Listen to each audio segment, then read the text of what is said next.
Internet, c'est le nettoyage. Internet? Ah bah je sais pas ce que ça veut dire. Inter quoi? C'est comme un énorme Minitel où on peut avoir une source d'information immense avec tous les pays. Internet Ouais. Je sais pas. J'ai cru comprendre que ça a rapport avec l'informatique, il y a des informations qui circulent et qui sont accessibles à tout le monde, c'est ça? Et qu'il faut un ordinateur pour cela, non? J'ai pas le temps, j'ai rendez-vous. Internet, c'est quoi?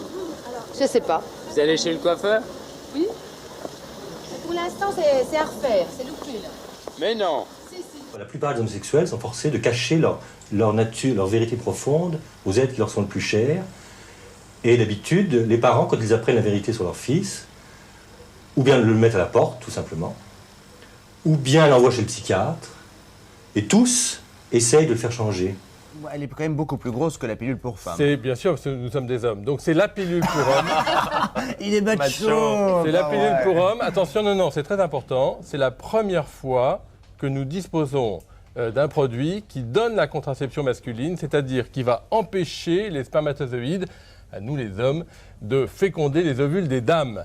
C'est une grande première dans l'histoire de la médecine et je suis heureux de vous en parler parmi l'un des premiers ce matin. Alors, la pilule pour homme, c'est quoi? C'est un mélange d'hormones, et en particulier d'hormones féminines. Et cette hormone féminine, qui ressemble à la progestérone, va être appliquée, va être donnée aux hommes chaque jour pendant toute l'année, de telle manière que la spermatogénèse, c'est-à-dire la fabrication des spermatozoïdes, ne soit plus assurée. Tu sais pourquoi les Français ils tournent autour de l'école en courant? Non. Ils poursuivent leurs études? Bonjour monsieur, est-ce que vous savez comment est-ce qu'on tue un Français? Non, je ne sais pas. Bien, il suffit bêtement de lui tirer 10 cm au-dessus de la tête. Et pourquoi? Ben, comme ça, vous lui tuez son complexe de supériorité. Vous savez pourquoi le lion Waterloo est tourné vers l'Angleterre? Je ne sais pas, non. Ben, pour montrer son coup français. Est-ce que vous savez pourquoi il n'y a pas d'éclairage sur l'autoroute? Bien, parce que les Français se prennent tous pour de la lumière. Voilà. Quelle différence qu'il y a entre un Français et un Belge quand ils mangent des frites? Je crois pas quand même qu'il y aurait des robots, mais pourquoi pas? Si ça marche tout électriquement avec des robots, comme tu dis un peu, il y aurait plus de travail pour les chômeurs et tous ces gens-là. Ils seraient obligés de traîner dans les rues et puis ils mourraient pour ainsi dire de faim. Mais non, parce qu'il faudrait bien des hommes pour faire marcher les robots.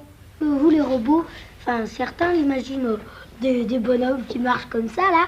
Moi, je crois que c'est des machines qui, par exemple, comme une machine à laver le linge, comme une machine à laver la vaisselle, comme, je sais pas, moi. Eh ben, moi, je dis que c'est ça, un robot, parce que ça remplace ce que fait l'homme. Une fois qu'il y aurait des robots, il y aurait des robots pour fabriquer des robots. Et ils ne travailleraient plus. Les robots feraient la guerre. Et les gens grossiraient, ils ne feraient plus rien, ils auraient, je sais pas, ils grossiraient et je crois que la race de l'homme se perdrait. Est-ce que vous croyez, monsieur, à l'égalité des races? Non, absolument pas. Je suis persuadé qu'il y a des races qui sont supérieures à d'autres races. Mais je crois aussi que chaque race est persuadée de la supériorité de sa race et du groupe ethnique auquel il appartient sur les autres. Vous croyez donc à la supériorité de la race blanche? Ne disons pas de la race blanche, disons d'une manière encore plus limitative aux blancs de culture occidentale. Une autostoppeuse qui se fait violer n'a que ce qu'elle mérite. C'est la conclusion que l'on tire d'une récente décision de la Cour d'appel de Colmar qui réduisit de moitié la peine de prison d'un automobiliste violeur. Un autre avis, celui du président Ullmann de la Cour d'assises de Paris. Question difficile. En ce qui concerne les autostoppeuses, il est évident qu'on ne peut pas supprimer l'autostop. Alors il faut considérer que c'est un fait qui existe à l'heure actuelle. On fait appel aux automobilistes de bonne volonté pour être transportés.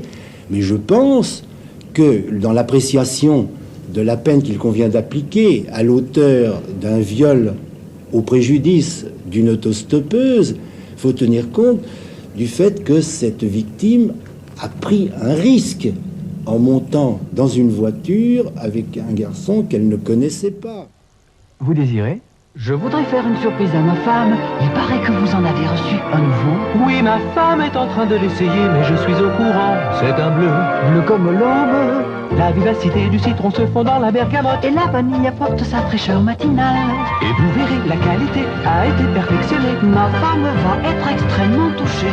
C'est pour offrir, je vous l'emballe. Non, non, je suis pressé, ma femme attend dans la voiture. Le trèfle parfait. Monsieur vous attaque par derrière, prenez-le gentiment par la taille et basculez-le en avant. Si au contraire il vous attaque de face, enlacez-le franchement, puis d'un simple déhanchement, retournez-le sur le trottoir. Si le monsieur vous attaque de biais, d'un simple coup de bras en lui plaquant les pieds, vous l'étalez. Mais le plus dangereux est certes le promeneur qui, n'ayant l'air de rien, se laisse dépasser pour mieux vous saisir au vol. Pour celui-ci, n'attendez pas, attaquez-le aussitôt et s'il se défend, terrassez-le. Pensez-vous, le bip-bip de l'amour est arrivé, c'est le flashing. Ce que vous entendez là, ce n'est pas le bruit d'une ambulance, c'est le bruit qu'émet le flashing. Alors le flashing, je vous lis ce qui est écrit sur la notice, c'est la drague électronique. Ça permet de faire plein de rencontres simples et contractées. Ça se porte sur soi n'importe quand, n'importe où. Et quand vous croisez un autre ou une autre possesseur de flashing, ça émet un bip sonore. Autrement dit, le flashing, ça permet de faire des tas de rencontres. C'est fini, on attaque le sourcil, toujours au crayon gris. Tout est gris. Tout est gris, sauf ce trait que je fais en ce moment, qui est une couleur bistrée marron. Là, j'en fais en dessous parce que j'ai un œil plus petit que l'autre. Je fais seulement que d'un côté. Et ce trait marron bistré qui creuse davantage. Parce que c'est vrai, on a l'impression que c'est très, très, très foncé, là, alors qu'au naturel, ça ne se voit pas tellement. On redessine bien ce dessin. Voilà la chose finie. Après tout, c'est pas une maladie. On a toujours dit que c'était une maladie, mais moi, depuis l'âge de 5 ans, j'ai eu envie de m'habiller en femme, me suis mis en femme, j'ai grandi, j'étais une gamine à l'école, si tu veux, j'étais pas un garçon. Et alors, c'est un état normal pour moi. Mais je me rends compte vis-à-vis de la rue que ils prennent ça comme un état anormal, comme une maladie, comme une tare, tu vois.